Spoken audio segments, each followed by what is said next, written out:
Je comprends pourquoi Ogara a dit ça, mais on aurait dit une équipe qui vient de monter en top 14. Et c'était hallucinant.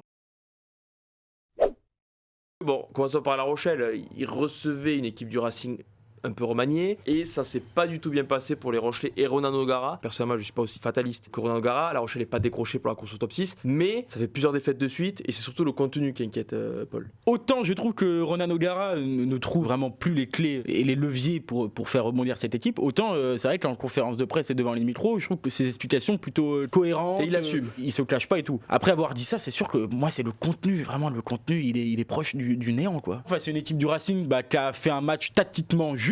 La Rochelle, comme l'a dit O'Gara, s'ils auraient pu jouer 4 jours et demi, ça aurait rien changé. De là à avoir une vraie fin de cycle avec un changement peut-être de manager, de staff, la fin d'une histoire, comme ça peut être aussi le cas, malgré qu'il y ait eu des grands succès. Pour le coup, on est obligé de constater que là, en ce moment, c'est catastrophique. Ton jeu derrière, c'est trop limité. Il y a quelques matchs où La Rochelle a fait quelques bonnes situations derrière, mais enfin moi je vais peut-être être méchant, mais c'est trop faible derrière pour espérer jouer les hautes places du tableau. Donc maintenant, est-ce que c'est l'heure de changer de manager? Peut-être pas maintenant, parce que ce serait peut-être pas le moment opportun. Non, pas forcément, pas maintenant. Il connaît la maison. Oui.